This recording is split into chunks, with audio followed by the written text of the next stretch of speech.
Je n'aurais jamais cru qu'une seule phrase puisse faire s'écrouler le monde autour de moi, mais Daniel l'a fait sans effort. Nous étions assis l'un en face de l'autre dans un coin tranquille de notre café préféré, bercés par le doux murmure des conversations, et il l'a prononcé, comme si de rien n'était. « Ta sœur va mieux », dit-il, comme s'il savourait les mots avant de les laisser tomber. Je me suis figée. Le cliquetis de la cuillère contre la tasse dans ma main a retenti. Une alarme aiguë et imperceptible au cœur de mon choc. J'avais envie de rire, nerveusement, hystériquement, n'importe quoi, mais aucun son ne sortait. J'avais l'impression que ma poitrine s'ouvrait en deux, chaque mot me blessant plus profondément que le précédent. Mieux? Mieux pour Lina? Comment pouvait-il dire ça? J'ai esquissé un sourire forcé, de ceux qui ne trompent que moi-même. Pardon, ai-je murmuré, la voix tremblante, trahissant une colère que je ne parvenais pas encore à nommer. Daniel haussa les épaules, se redressant comme s'il ne venait pas de me transpercer le cœur. Je dis juste qu'elle est plus facile à vivre, plus intelligente, plus jolie, plus... Sa voix s'éteignit, et je pus lire dans son regard qu'il pensait que c'était anodin, une petite vérité que je devais accepter. J'avais envie de hurler.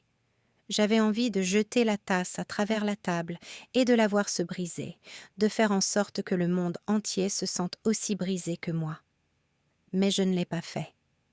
Au lieu de cela, je suis restée assise là, silencieuse, le silence entre nous pesant plus lourd que n'importe quelle dispute que nous avions pu avoir. Eric, assis quelques tables plus loin, a dû percevoir la tension soudaine. Son regard a croisé le mien, ferme et chaleureux, et j'ai ressenti un léger soulagement. Il n'a rien dit, se contentant d'un petit signe de tête, une promesse tacite. Je suis là. Je ne le laisserai pas te voir tomber. J'ai dégluti, tentant de retrouver un semblant de dignité. Alors, vous pensez que je ne suis pas à la hauteur? Ma voix était basse, presque fragile. Daniel fronça les sourcils, perplexe. Je n'ai pas dit ça, je suis juste réaliste. Réaliste? Ce mot résonnait dans ma tête comme une cruelle plaisanterie. Réaliste? Comment pouvait-il réduire l'amour, nos années, nos conversations nocturnes, les promesses murmurées dans le noir, à une simple comparaison avec ma sœur? Je me souvenais de chaque éloge adressé à Lina, de chaque fois où son rire avait retenti, son sourire s'était illuminé, sa présence avait été parfaite. Et maintenant, Daniel m'avait comparée à elle et m'avait trouvée insuffisante. Mes mains tremblaient. J'avais envie de m'enfuir, de disparaître. Mais ma fierté me retenait à mon siège. « Tu crois vraiment que c'est acceptable de me dire ça ?» Il se pencha en avant, essayant d'adoucir son ton, mais cela ne fit que rendre la trahison plus acerbe. « Je suis juste honnête. Honnête. » Un autre mot transformé en arme. Ma gorge me brûlait et je sentais les larmes que je refusais de laisser couler. Comment quelqu'un que j'aimais tant, quelqu'un en qui j'avais confiance, pouvait-il me réduire à une simple comparaison? Le regard d'Éric croisa le mien à nouveau, avec plus d'insistance cette fois. Je n'avais pas besoin de mots. Il comprenait. Le monde m'avait peut-être trahi, mais pas tout le monde. Je me suis levée brusquement, la chaise raclant le sol, et ma voix a fini par se faire entendre. « Je ne peux pas faire ça. Pas maintenant. Pas avec toi. » Daniel ouvrit la bouche, mais je n'attendis pas. Je quittai le café, l'air froid me fouettant le visage comme une réalité crue. J'avais le cœur à vif, la poitrine lourde d'incrédulité. Chaque pas était une épreuve, mais sous la douleur, quelque chose s'allumait. Une colère vive et amère, prête à se transformer. Eric me suivit en silence, au même rythme que moi. « Ça va ?» demanda-t-il doucement. J'avais envie de secouer la tête, de lui dire que le monde s'écroulait, mais je n'ai fait que murmurer « Je le serai, un jour. » Tout en marchant, les paroles de Daniel me revenaient sans cesse en mémoire, chaque répétition étant à la fois une piqûre et une étincelle. Le visage de Lina, le sourire insouciant de Daniel et la loyauté discrète d'Éric se mêlaient dans mon esprit. Une chose m'apparut douloureusement clairement. Plus rien ne serait jamais comme avant, ni Daniel, ni Lina, ni moi. Et quelque part au fond de moi, sous la douleur, j'ai compris autre chose. Ce point de rupture n'était que le début. Je ne laisserai jamais cela me briser complètement. Les mots persistaient dans mon esprit, acérés et tranchants. Ta sœur est meilleure. Daniel l'avait dit si légèrement, comme s'il n'en avait pas saisi toute la portée, mais je l'avais ressenti de plein fouet, comme un poids sur ma poitrine. Je ne pouvais plus respirer. Mes pensées revenaient sans cesse à chaque instant passé avec lui, chaque rire, chaque baiser, chaque promesse, désormais teintée de doute.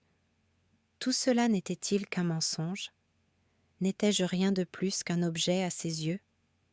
Je repassais la scène en boucle dans ma tête, incapable de trouver un seul instant où je ne m'étais pas sentie invisible, inférieure, inadéquate.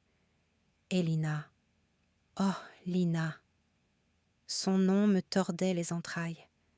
Avais-je été aveugle à ses sourires, à la façon dont elle s'attardait en sa présence? Je détestais l'idée qu'elle soit mêlée à tout ça, mais le doute était là, rongé par l'angoisse. Chaque souvenir me semblait un piège, chaque rire un prélude à la trahison. J'essayais de me distraire, de me concentrer sur le quotidien, mais le vide me poursuivait. Même la voix familière d'Éric, d'ordinaire un baume, ne parvenait pas à percer complètement le brouillard. « Parle-moi » insista-t-il doucement, comme s'il sentait la tempête qui faisait rage derrière mes yeux. « Je ne sais pas par où commencer » ai-je murmuré, la gorge serrée. Mes mains tripotaient nerveusement le bord de ma manche.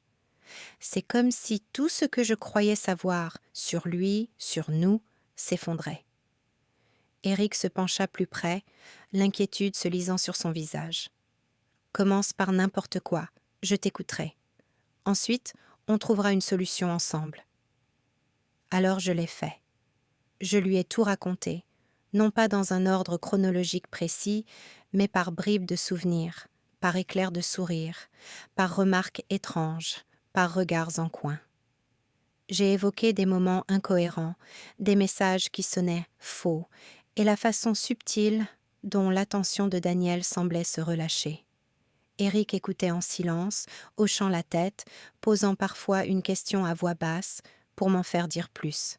« À t'écouter, on dirait qu'il cache quelque chose », finit par dire Éric, d'une voix calme mais ferme. « Et Lina, elle n'est pas innocente dans cette histoire. Regarde comment tu la décris. Les remarques sournoises, les petites manipulations. C'est trop cohérent pour être une coïncidence. » Un frisson me parcourut l'échine. Je l'avais déjà senti, fugacement. Ce sourire trop éclatant lorsqu'il la regardait, ces plaisanteries chuchotées auxquelles je n'étais pas invitée, ces petits messages secrets que je découvrais par hasard sur son téléphone. Je m'étais persuadée que j'imaginais des choses, que mes insécurités déformaient la réalité. Mais maintenant, en l'entendant à voix haute, confirmée par une personne de confiance, les choses commencèrent à s'éclaircir. La colère monta en moi, vive et amère. Je voulais les affronter, exiger la vérité, déchirer les façades soigneusement construites qu'ils entretenaient tous deux. Mais sous cette colère se cachait une couche plus profonde, plus fragile, la souffrance. Une souffrance profonde, dévastatrice. Ce n'était pas seulement une trahison, c'était la prise de conscience de mon aveuglement, de ma confiance aveugle, de mon amour passionné et insensé. J'ai senti les larmes me piquer les yeux, mais j'ai refusé de les laisser couler. Pas encore, pas devant personne. J'avais besoin d'y voir clair, j'avais besoin de voir la vérité clairement, de la comprendre. Et ensuite je déciderai. Éric tendit la main et me la serra fermement. « Quoi que tu décides de faire, tu ne seras pas seul, je suis là pour toi. on trouvera une solution. J'ai hoché la tête, prenant une inspiration tremblante. Pour la première fois depuis les paroles de Daniel, j'ai ressenti une infime étincelle de détermination. La douleur me transperçait encore, vive et implacable, mais un nouvel élément s'était ajouté. La prise de conscience. Les manigances de Lina, la duplicité de Daniel, tout n'était plus dissimulé. C'était visible, et cette visibilité me donnait du pouvoir, même si ce n'était qu'un peu. J'ai passé le reste de la journée à observer en silence, remarquant des choses que j'avais négligées auparavant. La façon dont le regard de Lina s'attardait sur Daniel quand elle pensait être seule, la malice dans sa voix, les bourdonnements discrets des messages qu'elle s'empressait de cacher. Tout s'éclairait.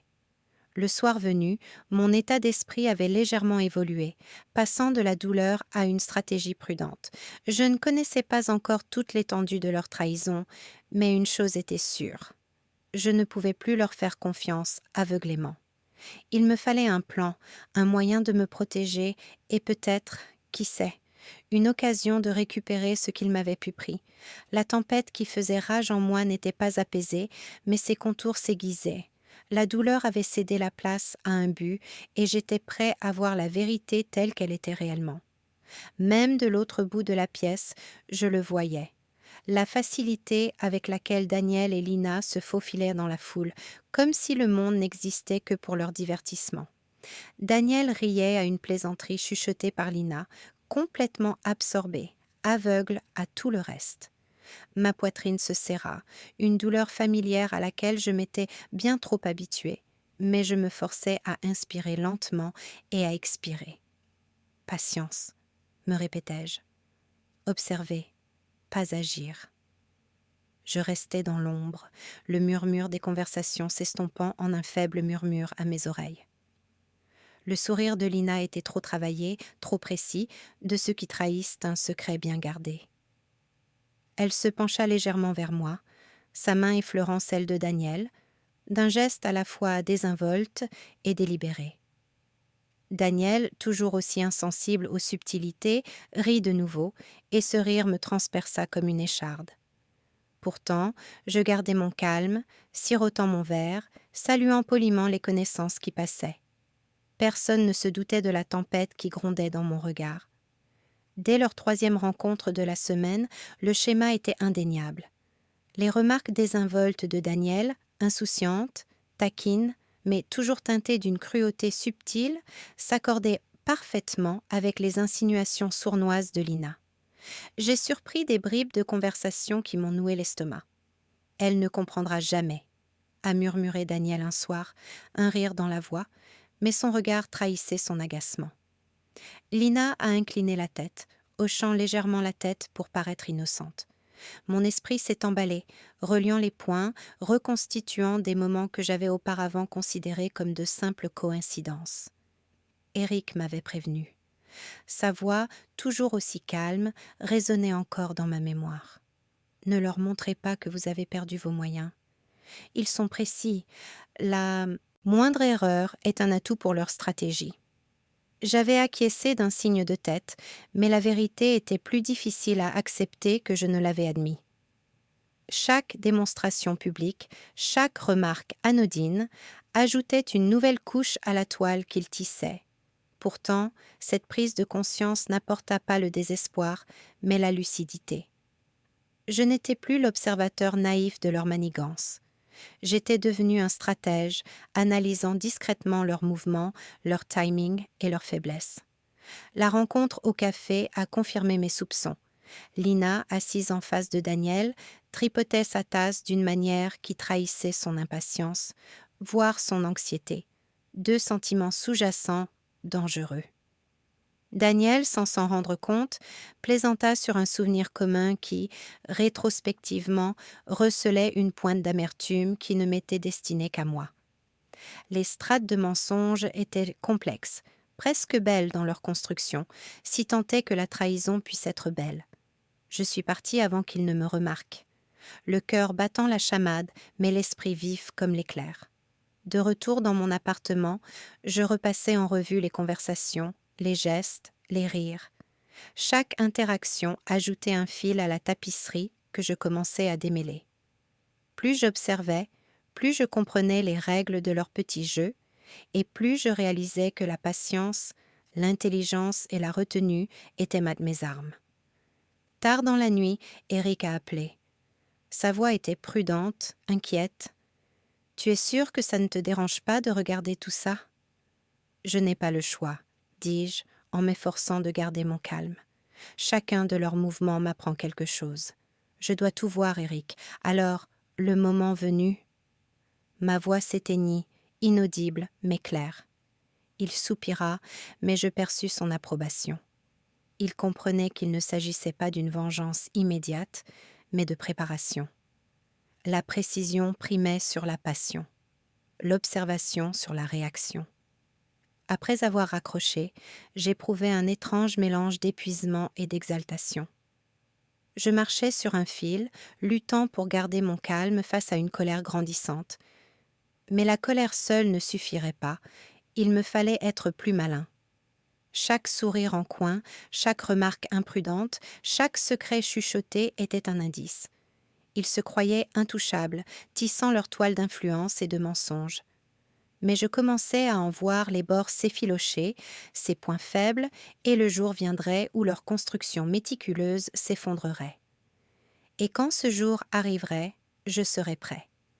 Je m'installais près de la fenêtre, laissant les lumières de la ville se fondre en traînées d'or et d'argent. J'observais, j'attendais, j'apprenais. Et lentement, je souris, rôdant depuis des semaines, à l'idée que leur jeu venait de rencontrer son adversaire le plus patient.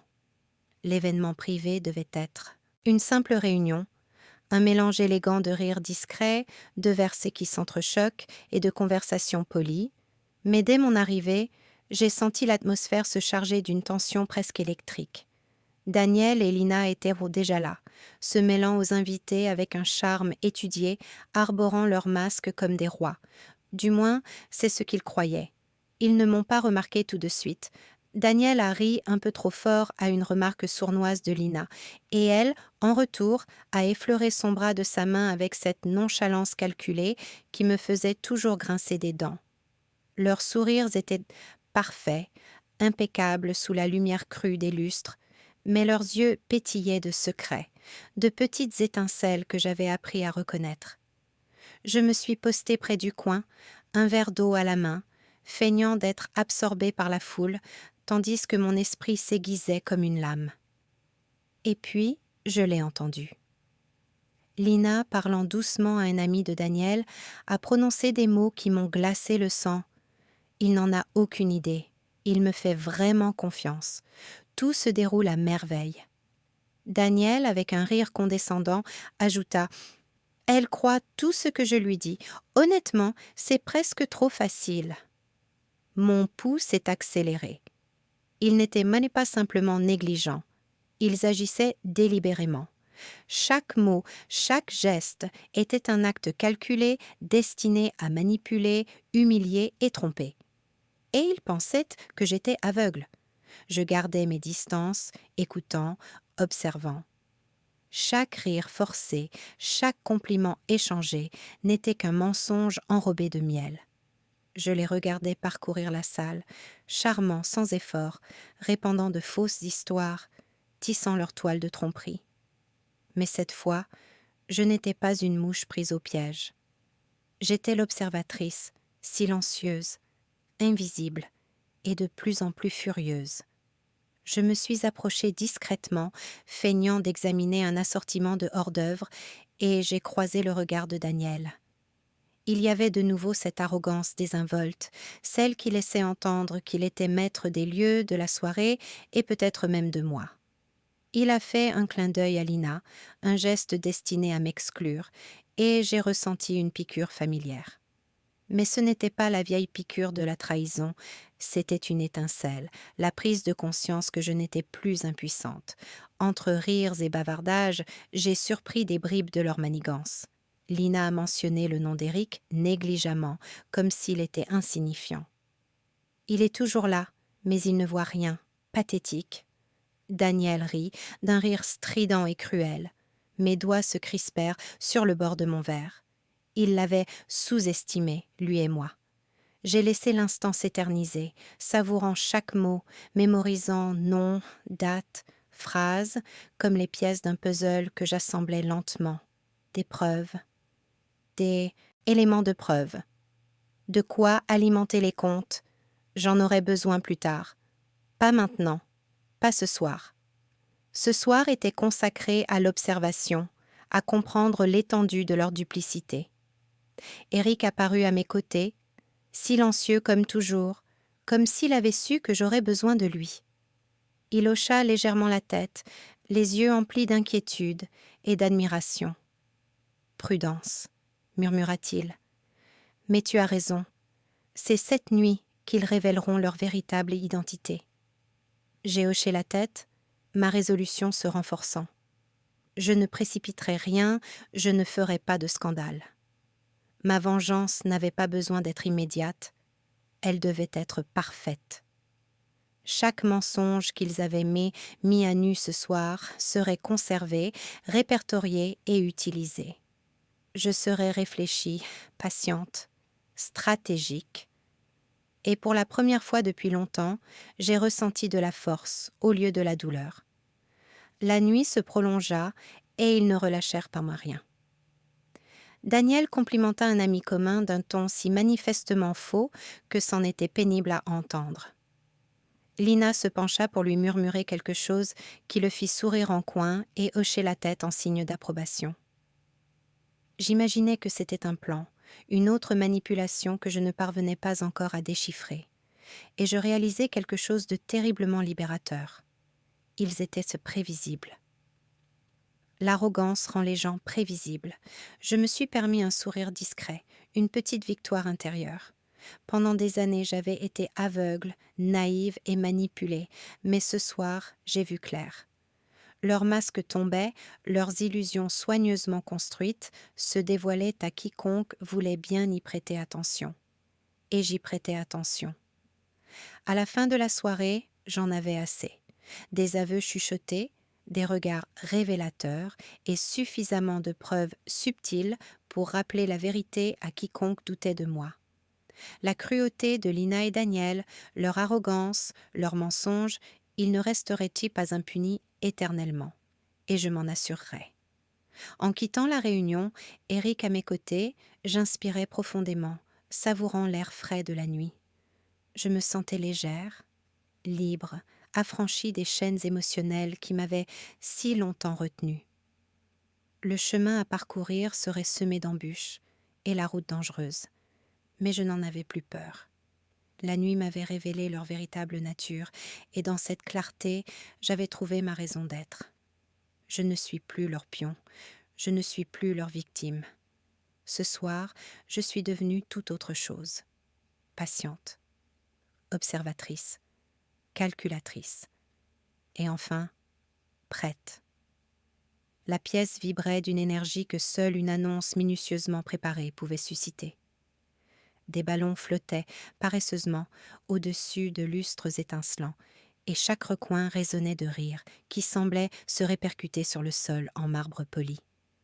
Et là, elle était là, Lina, drapée dans une robe rose pâle qui épousait ses courbes, les cheveux parfaitement coiffés, les yeux pétillants de ce mélange savamment maîtrisé de triomphe et de charme. À ses côtés, Daniel se tenait là, un peu raide, mais souriant, comme si le monde venait de lui offrir exactement ce qu'il désirait. Ma poitrine se serra et, un instant, je sentis la panique d'antan remonter, celle qui me submergeait à chaque fois qu'elle apparaissait. Mais je ne la laissais pas faire. J'avais trop répété ce moment dans ma tête, imaginé trop de variations d'humiliation et de triomphe. Aujourd'hui, décidai-je, je serai plus qu'une simple spectatrice. Ils s'avancèrent au centre et la salle sembla retenir son souffle. La voix de Lina était douce, assurée, empreinte de triomphe. « Je suis ravie d'annoncer mes fiançailles avec Daniel. Nous sommes impatients d'entamer ce nouveau chapitre de notre vie ensemble. » Des applaudissements polis ont retenti, mais je sentais subtilement l'attention se tourner vers moi. J'ai esquissé un sourire, parfaitement calme, laissant ma présence s'imposer sans la revendiquer. Il y a eu un instant, une étincelle, où quelqu'un dans la foule a croisé mon regard. Un ami que je n'avais pas vu depuis des mois. Ses yeux se sont légèrement écarquillés. Curiosité, peut-être admiration, ou même une pointe de doute face à la mise en scène de Lina. Eric se pencha plus près et me murmura à l'oreille. « C'est le moment. Tu n'as pas besoin de les affronter directement. Laisse simplement transparaître les failles. » Ces paroles étaient mesurées, stratégiques, et elles m'ont rassurée. Alors j'ai bougé. Pas agressivement, pas avec une provocation ostentatoire, mais subtilement. J'ai ri discrètement à une remarque d'une personne à proximité, attirant l'attention de Daniel. Il a froncé légèrement les sourcils, incertain, comme s'il se demandait si le rire lui était destiné. Le sourire de Lina a vacillé un instant avant de se reprendre. « Parfait, me suis-je dit, il faut les déstabiliser. » J'ai laissé mon regard errer dans la pièce, s'attardant sur mes amis et connaissances, échangeant avec eux par de petits gestes, un hochement de tête, un sourcil levé, un rire discret. Chaque interaction était naturelle, et pourtant elle attirait l'attention, modifiant subtilement l'équilibre. Les murmures ont commencé à fuser, doux, presque imperceptibles. Elle est magnifique ce soir, tellement sereine. Je ne m'y attendais pas. Lina l'a remarqué aussi. Je pouvais voir les micro-expressions, le tressaillement au coin de sa bouche, le léger plissement de ses yeux. Daniel m'a jeté des coups d'œil à plusieurs reprises, la confusion et la frustration se lisant sur son visage. Leur monde d'apparence, soigneusement construit, celui sous lequel il pensait que je m'effondrerais, commençait à vaciller. Une amie m'a abordée, l'air de rien, et m'a fait remarquer à quel point l'événement était magnifique. J'ai ri, discrètement, et j'ai mentionné que Lina avait été extrêmement minutieuse dans la planification de chaque détail. Cela semblait innocent, mais cette remarque subtile, juste assez pour attirer l'attention, était intentionnelle. La pièce leur a paru de plus en plus petite. Lina tenta de détourner l'attention par davantage d'annonces, plus d'enthousiasme, mais le rythme avait changé. Je n'étais plus l'ombre, le témoin silencieux et humilié. J'étais désormais partie intégrante de la pièce, et mon assurance tranquille rendait leur mise en scène excessive légèrement théâtrale. Eric est resté à mes côtés, me prodiguant des conseils discrets, une présence rassurante. « Sois subtil », m'a-t-il rappelé. « Laisse-les sentir la pression sans dire un mot. Tu n'as pas besoin de rivaliser, sois juste là et ils trébucheront. » Et ils ont trébuché. À la fin de l'annonce officielle, quelques murmures s'étaient répandus. Des questions, des comparaisons, de petites observations qui laissaient entendre ce que chacun pressentait déjà sans l'avoir dit à voix haute. Que le triomphe de Lina n'était pas aussi parfait qu'elle l'avait imaginé, que l'enthousiasme de Daniel semblait un peu forcé, qu'il y avait peut-être plus à l'histoire que ces fiançailles en apparence idylliques. J'ai compris, à cet instant précis, que le pouvoir ne résidait pas dans la confrontation. Il ne s'agissait pas de crier, de s'exposer ou de rabaisser autrui. Le vrai pouvoir était subtil, stratégique, magnétique. C'était cette confiance tranquille qui attirait les regards, ces petits gestes qui laissaient une impression, cette patience qui permettait aux autres de se dévoiler sans que l'on s'en ébranle. Au fil de la nuit, je remarquais que Lina me jetait des regards plus fréquents, son assurance vacillant légèrement sous mon regard scrutateur. Les sourires de Daniel étaient de plus brefs, moins assurés. Et moi, j'éprouvais une sensation de contrôle étrange mais grisante, comme si le monde s'était agrandi et que j'avais enfin pénétré dans un espace où je pouvais respirer, penser et agir librement. Quand j'ai quitté les lieux, je n'étais plus seulement la fille qu'il pensait pouvoir humilier. J'étais une présence, calme, forte, incontestable.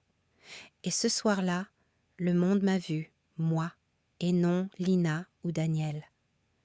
L'air était différent le lendemain matin. lourd et pourtant étrangement calme. La tempête médiatique de l'annonce des fiançailles de Lina s'était apaisée, laissant place à un silence étrange, teinté d'un léger parfum de revanche. Je n'avais pas besoin de consulter les conversations de groupe ni les réseaux sociaux. Les conséquences étaient déjà visibles dans les fines fissures qui se formaient dans leur façade soigneusement construite. L'arrogance de Daniel s'effritait, et la confiance suffisante de Lina semblait vaciller à chaque heure qui passait. J'observais en silence comment ces deux-là, autrefois inséparables complices contre moi, commençaient à se retourner l'un contre l'autre. J'en ai eu un premier aperçu à midi. Daniel avait envoyé un message à Lina, mais son expression en le lisant en disait long. Ses lèvres se pincèrent, ses yeux pétillaient d'irritation. La réponse de Daniel, tapée à la hâte, semblait sur la défensive, presque suppliante. Leur relation se dégradait, et j'ai ressenti une pointe de satisfaction, une sensation que je ne m'étais pas autorisée depuis des semaines. Non pas de jubilation, ni de cruauté, mais la reconnaissance que le rapport de force était en train de basculer. Éric l'avait remarqué lui aussi, sans pour autant le dire immédiatement. Au lieu de cela, il se laissa aller dans son fauteuil en face de moi, le café lui réchauffant les mains, et dit simplement « Parfois, la vérité finit par se manifester d'elle-même. » Sa voix portait cette assurance calme que j'avais toujours enviée, celle qui pouvait rendre même les émotions les plus chaotiques supportables. J'acquiesçais, trouvant du réconfort dans sa présence, dans le fait que je n'avais plus à affronter cela seule. Ce jour-là, nous avons longuement discuté, assis sur le balcon, tandis que le soleil de fin d'après-midi projetait de longues ombres sur le sol. Notre conversation a glissé de la tension palpable entre Daniel et Lina au poids invisible que je portais. L'humiliation, le chagrin et le doute insidieux qui me rongeaient depuis des mois. J'ai raconté à Éric mes nuits blanches, le refrain incessant de leurs paroles dans ma tête, et comment chaque compliment qu'il me faisait me semblait creux ou dissimulé. Il écouta sans m'interrompre, le regard fixe et rassurant. Quand je fis une pause, il dit doucement « Tu as survécu à toutes les épreuves qu'ils t'ont infligées, et maintenant, tu choisis de te choisir plutôt que de subir leur chaos. » C'est un geste fort. J'aurais voulu protester, dire que ce n'était pas si simple, mais je n'y arrivais pas. Il avait raison. Me choisir n'effaçait pas la douleur, mais c'était le premier véritable pas vers la guérison. Plus tard, j'ai agi en conséquence. J'ai relu mes anciens messages, ceux que j'avais conservés par un espoir illusoire ou par nostalgie. Chaque nom effacé, chaque conversation supprimée me libérait d'un poids immense. Puis j'ai retrouvé les lettres, manuscrites, délicates, souvenirs de moments que je croyais miens, rien qu'à moi.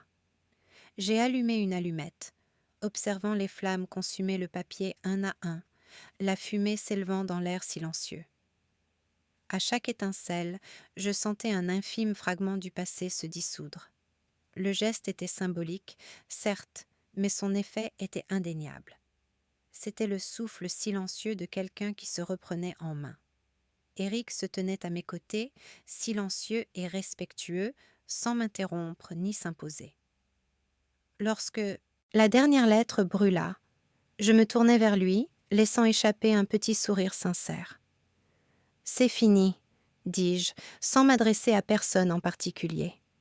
Ce n'était ni vengeance ni triomphe que je ressentais, mais la paix, le calme qui suit la tempête, une fois le ciel enfin apaisé. Dehors, le monde continuait son cours, indifférent et pourtant parfait dans sa simplicité. Je n'avais pas besoin d'assister à la lente dégradation de l'histoire de Daniel et Lina pour me sentir comprise.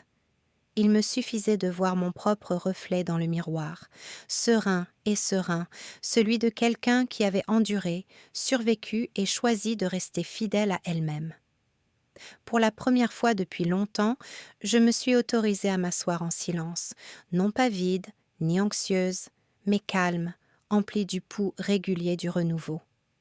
La tempête était passée, et j'en étais sortie indemne, libre, et enfin, en paix. Ce matin-là, je me suis réveillée avec une lucidité que je n'avais pas ressentie depuis des mois. Le poids qui m'oppressait la poitrine, l'humiliation, la trahison, les nuits blanches à repasser en boucle les sourires de Daniel et Lina malgré ma souffrance, s'était soudainement allégé.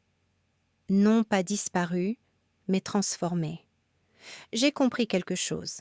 J'attendais que justice tombe du ciel, qu'une intervention cosmique rétablisse l'ordre. Mais en réalité, l'univers n'avait pas besoin de ma permission pour agir, il me suffisait de m'effacer. La première étape fut l'observation discrète. J'observais Daniel parcourir les réseaux sociaux, étalant ses fiançailles avec Lina, publiant des photos de dîners et de cadeaux. Son arrogance était palpable, comme celle d'un homme qui ignore que le sol peut se dérober sous ses pieds à tout instant. Lina, comme toujours, était la partenaire idéale, riant à ses blagues, se donnant des airs charmants et innocents. Mais je percevais les failles, les micro-expressions, les hésitations subtiles. Après tout, ils étaient humains, et les humains sont prévisibles. À midi, Eric m'a rejointe dans notre café habituel. « Tu rayonnes », a-t-il dit. J'ai esquissé un sourire en remuant mon café. « Ce n'est pas que je sois heureuse », ai-je admis.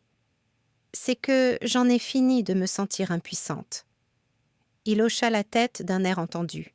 « Alors, quel est le plan ?» Je me suis adossée, laissant les mots venir lentement. Aucun plan évident. Pas de confrontation. Je laisse leurs actions parler d'elles-mêmes. Les gens finissent toujours par tout voir. Les mensonges ont la vie dure. La vérité est patiente. Eric haussa un sourcil. Patience et subtilité. C'est votre arme ? Exactement, ai-je dit. Je reste calme et constant. J'interagis le moins possible, mais chaque mot, chaque geste, laisse entrevoir ce que les autres ne voient pas encore. Le karma n'a pas besoin de mon intervention, il a juste besoin du bon moment. Et le timing, je le savais, je pouvais le contrôler. La rencontre suivante était inévitable. Daniel et Lina étaient au vernissage auquel j'avais déjà assisté avec eux, et j'y suis retournée, sous prétexte d'y être simplement présent. Leurs yeux se sont illuminés en m'apercevant. J'ai souri, poli et désarmant. « Oh, vous êtes là aussi !» dit Lina avec cette intonation travaillée qui suggérait toujours une certaine supériorité. « Bien sûr !» ai-je répondu d'un ton assuré. Je ne raterai cette exposition pour rien au monde. Daniel eut un sourire narquois, se penchant légèrement vers elle, un signe silencieux qu'il régnait toujours en maître, qu'il se croyait toujours intouchable. Je laissai tomber. Je n'avais pas besoin de rivaliser. Je laissais mon calme contraster avec leur énergie, tel un lac immobile reflétant des nuages d'orage. Les gens ont commencé à le remarquer. Des amis que je n'avais pas vus depuis des mois s'attardèrent auprès de moi, me saluant d'un air désinvolte, me faisant de discrets hochements de tête en guise de reconnaissance et me témoignant cette petite mais réconfortante impression que j'avais encore de l'importance. Daniel l'a bien sûr remarqué, ses yeux se plissant légèrement. Le sourire de Lina s'est essoufflé un instant. Je n'ai rien fait de déplacé, je n'ai rien dit de provocateur, et pourtant l'effet était évident. Plus tard, je suis passée devant eux, surprenant des bribes de conversation. Lina murmurait nerveusement à propos d'une soirée à venir, craignant que l'on ne perce à jour leur façade de couple parfait.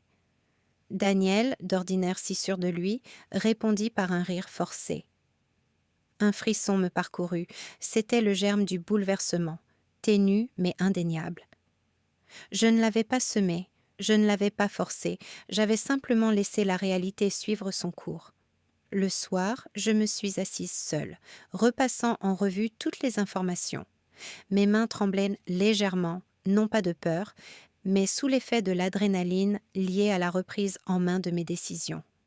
J'ai réalisé que pendant des mois, j'avais réagi passivement, laissant leurs actions dicter mes émotions. À présent, j'agissais d'une manière discrète mais profonde, laissant la vérité et ses conséquences suivre leur cours, tandis que j'observais et apprenais. Le courage ne fait pas de bruit. Il n'a pas besoin d'applaudissements. Le courage, c'est ce calme imperturbable qui dit « Je te vois, je vois tes mensonges, et je ne céderai pas. » C'était moi, désormais. C'était mon nouveau moi. Et je savais, au fond de moi, que c'était le tournant. Tout, à partir de là, suivrait une trajectoire naturelle. Daniel et Lina pouvaient continuer leur manigance, mais chacune de leurs actions serait visible, et chaque mensonge finirait par les perdre. J'étais sortie de la tempête, et j'avais retrouvé la terre ferme. Je me suis adossée, j'ai fermé les yeux, et j'ai laissé une douce satisfaction m'envahir. Je ne cherchais pas à me venger, mais j'avais trouvé ma stratégie et elle était plus efficace que n'importe quelle confrontation. Le karma, le timing, l'observation et surtout, la conviction inébranlable que je n'avais plus besoin de personne pour valider ma valeur. Je n'ai rien eu à faire, l'univers semblait s'en charger. Ces dernières semaines, j'avais observé, impuissante, la chute de Daniel et Lina, dont la vie si soigneusement construite était devenue un véritable désastre.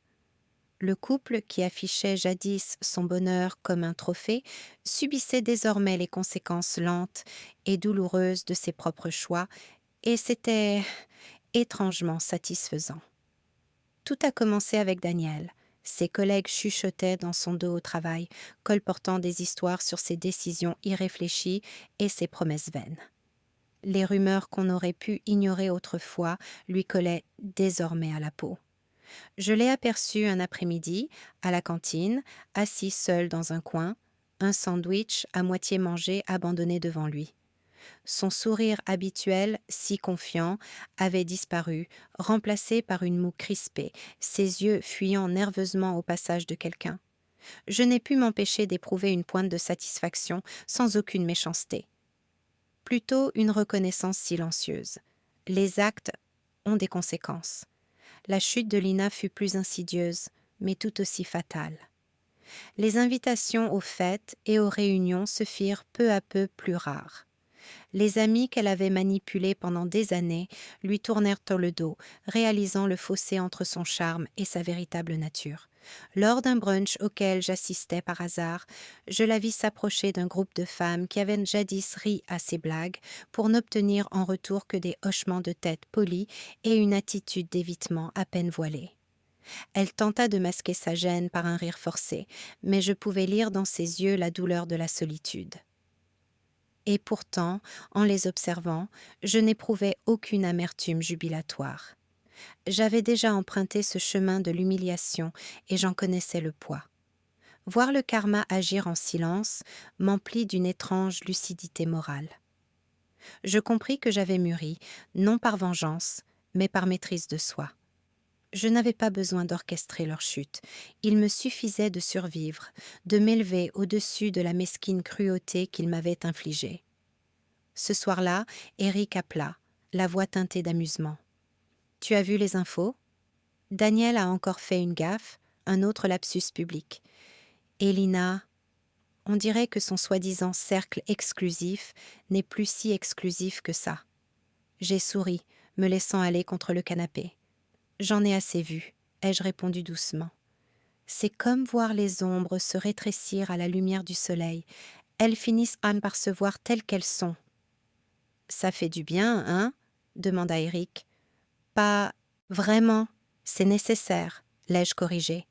J'avais besoin de comprendre que je n'étais pas obligée d'être leur instrument de souffrance. Ils se créeraient pour les leurs. J'avais juste besoin de survivre et d'en tirer des leçons. Survie. Ce mot pesait lourd, et pourtant, il était source de force. Pendant si longtemps, je m'étais définie par la façon dont les autres me traitaient, par les paroles insouciantes de Daniel et les sourires manipulateurs de Lina. Mais maintenant, je me définissais par mes choix, par ma résilience. Et dans cela, j'ai trouvé une étrange libération. Les jours se sont transformés en semaines, et j'ai perçu un changement subtil dans ma façon d'être au monde. Je me suis souri dans le miroir, non pas parce que j'avais triomphé, mais parce que j'étais libre. Je ne portais plus le poids de l'humiliation ni de la trahison. J'étais plus légère, plus alerte, plus éveillée. Un soir, en passant devant un café que je connaissais bien, je les ai vus. Daniel et Lina, assis ensemble, tentant de redorer leur image publique. Mais il n'y avait aucune étincelle, aucune confiance. Leurs rires étaient laids et forcés, leurs regards méfiants. Je ne me suis pas arrêtée pour les observer, je n'en avais pas besoin. La leçon était déjà écrite, et je n'étais plus simple spectatrice, mais témoin de ma propre évolution. Le karma les avait rattrapés, certes, mais il m'avait aussi éclairée. Dans le calme qui suivit, j'ai compris la vérité que j'avais fuie. La vie ne punit pas toujours par des explosions spectaculaires ou des confrontations bruyantes. Parfois, elle agit dans l'ombre, par de petites ondulations persistantes qui révèlent le caractère et leurs conséquences. Et j'en avais enfin fini d'être définie par les choix des autres. Je me regarde dans le miroir, vraiment, et pour la première fois depuis des mois, je ne vois pas une version de moi-même brisée par la trahison. Je vois quelqu'un de plus fort, quelqu'un qui a porté le poids du chagrin et qui en est ressorti plus fort, plus sage, plus vivant. C'est un étrange soulagement, cette sensation d'être enfin libérée du passé. Eric est là, bien sûr, toujours là, mais je n'ai plus besoin de lui pour maintenir l'équilibre. Il me sourit, un sourire calme et entendu. « Tu as changé, dit-il, presque comme un constat plutôt que comme un compliment. » J'acquiesce. Je n'avais pas le choix. Je repense au chemin parcouru jusqu'ici, les nuits passées à ressasser les mots de Daniel, la douleur de voir Lina s'imposer au centre de mon univers et les innombrables moments de doute. Ces nuits me semblent lointaines aujourd'hui, non pas qu'elles ne fassent plus mal, mais parce que j'ai transformé cette douleur en lucidité. Chaque trahison, chaque mensonge, chaque humiliation, autant de pierres qui ont contribué à forger la personne que je suis devenue. Je sors. L'air vif du matin emplit mes poumons. La ville bourdonne autour de moi, indifférente et vibrante, et je me sens pleinement à ma place, non pas comme l'ombre de quelqu'un d'autre, mais comme moi-même. J'ai des choix maintenant, de vrais choix, des choix qui m'appartiennent en propre. Eric marche à mes côtés, toujours aussi silencieux, et je réalise combien sa loyauté a marqué mon parcours. Il ne m'a jamais jugé, jamais rien exigé, jamais pressé. Il a simplement attendu que je retrouve ma propre force. « Je suis heureux que tu sois de nouveau toi-même, » dit-il doucement. Je lui jette un coup d'œil et lui souris, un sourire sincère, sans excuse ni rancune. « Je vais mieux qu'avant, » je réponds, et je le pense vraiment. Les leçons que j'ai apprises sont gravées dans ma mémoire. La confiance est fragile, mais la résilience est une qualité que je peux développer. L'amour est puissant, mais le respect de soi l'est encore plus. La douleur est inévitable, mais elle peut aussi être une source d'enseignement, si l'on est prêt à écouter. J'ai écouté. J'ai assimilé. J'ai grandi. Je m'arrête sur un pont qui surplombe la rivière, observant l'eau qui coule inexorablement, creusant son lit sans hésiter. Cela me rappelle moi-même, fluide, persévérante, indomptable. Je n'ai plus besoin de vengeance. La satisfaction de vivre pleinement, de m'épanouir, me suffit. Daniel et Lina appartiennent à mon passé, à des souvenirs qui ne me contrôlent plus. Eric me regarde un instant avant de reprendre la parole. Alors, et maintenant, j'inspire profondément, la brise fraîche me caressant le visage.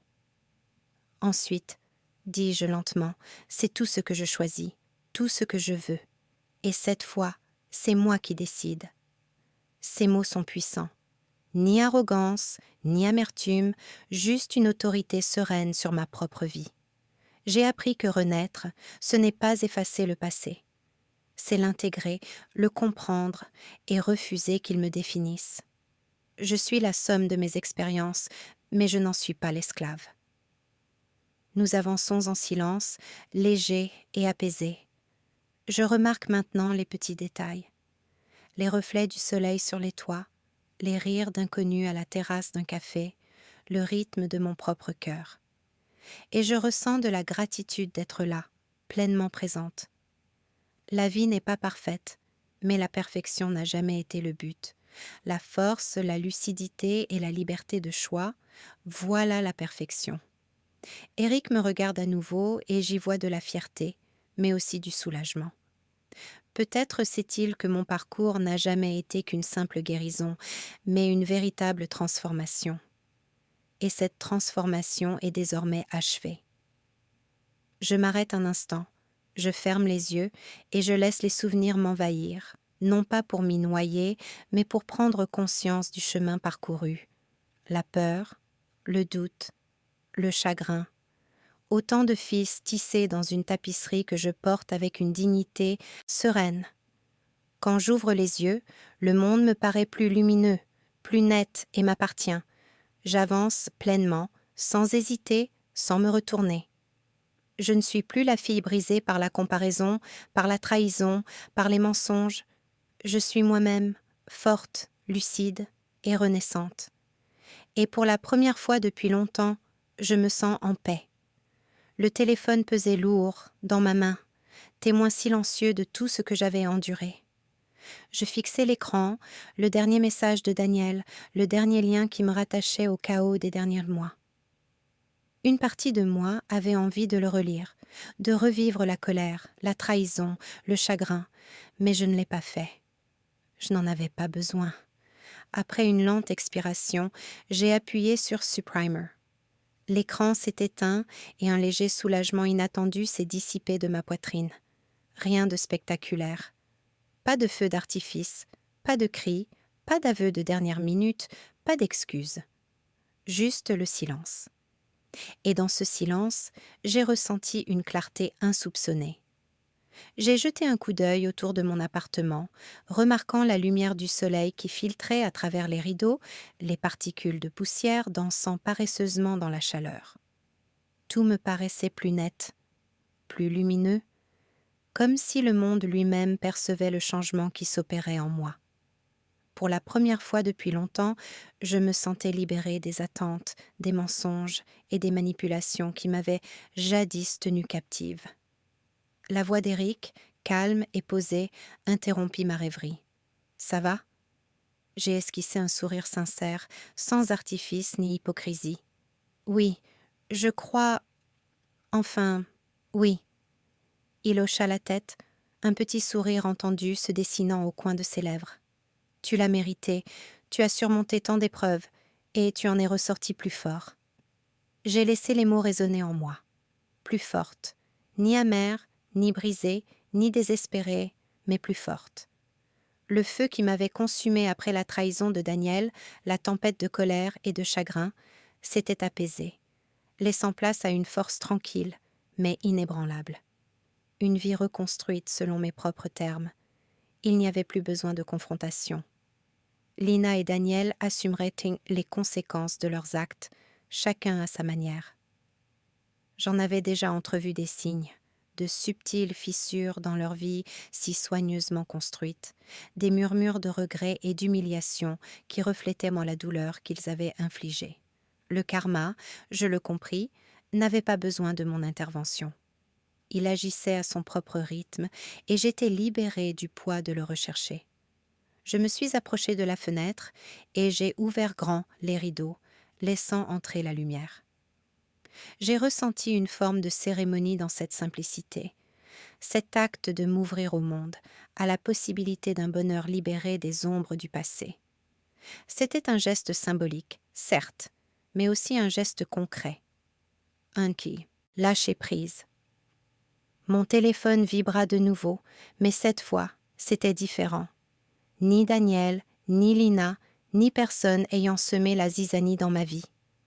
Un message d'une amie que j'avais négligée, un simple message pour prendre de mes nouvelles, un rappel que la vie offrait encore de la chaleur, des liens et des rires.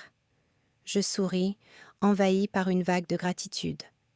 Le monde n'avait pas cessé de tourner, il avait simplement changé, et moi aussi.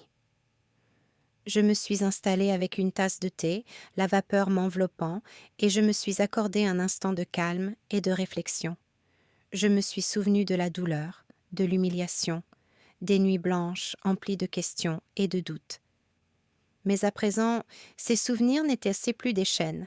Ils étaient des leçons, des rappels de ma résilience, la preuve que je pouvais endurer et en sortir la tête haute.